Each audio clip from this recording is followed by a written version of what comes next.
Rahul, Rakshita, and Gurmeet working together would have taken more than 7 days to finish a job.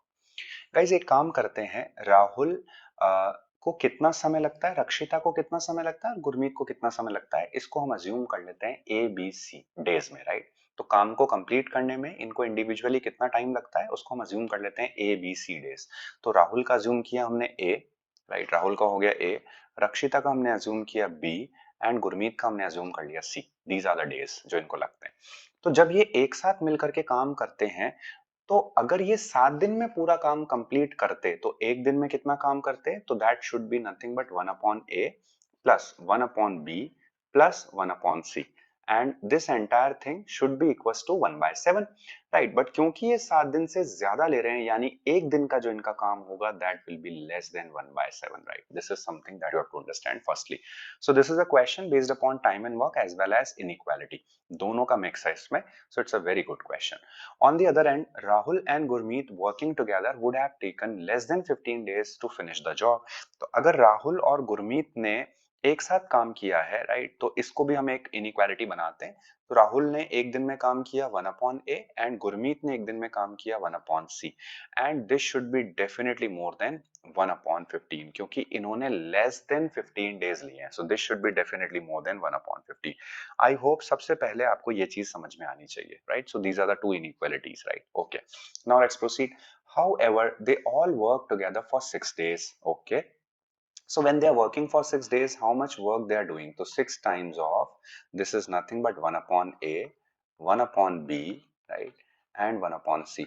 तो ये तीनों ने एक साथ काम किया 6 दिन, followed by Rakshita who worked alone for 3 more days to finish the job. Now Rakshita worked for 3 more days. Okay, so this is nothing but 3/b. And in this particular part, the entire work is done. So that means this should be equals to 1. ये पूरा 1 के बराबर हो जाएगा। I hope यहां तक की चीज भी आपको समझ में आ गई है, right. Okay, now the question says that if Rakshita had worked alone on the job, then the number of days she would have taken to finish the job cannot be. यानी हमें जो भी काम करना है, हमें B का format कुछ एक बनाना होगा, ये हमें ध्यान रखना है। ओके, सबसे पहले अगर हम इस पार्ट को सॉल्व करते हैं, तो यहां से हम कह सकते हैं 6/b plus 3/b will be 9/b.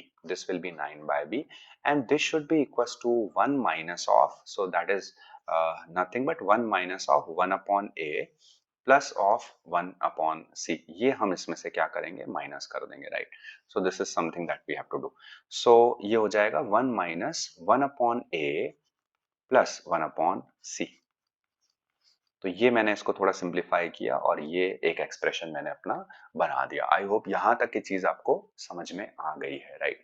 Okay, now what else can be done is, या हम एक और चीज इसमें कर सकते थे, डायरेक्टली भी इसको सॉल्व कर सकते थे, क्योंकि हमारी कंडीशन हमें एंटायरली गिवन है 1/a 1/b और 1/c पे, तो हम इसको डायरेक्टली भी सॉल्व कर सकते हैं। So what else can be done, हम ये कर सकते हैं स्ट्रेट अवे कि 3/b is nothing but 1 minus 6 times of 1/a plus 1/b plus 1/c, ये हम कह सकते हैं, राइट।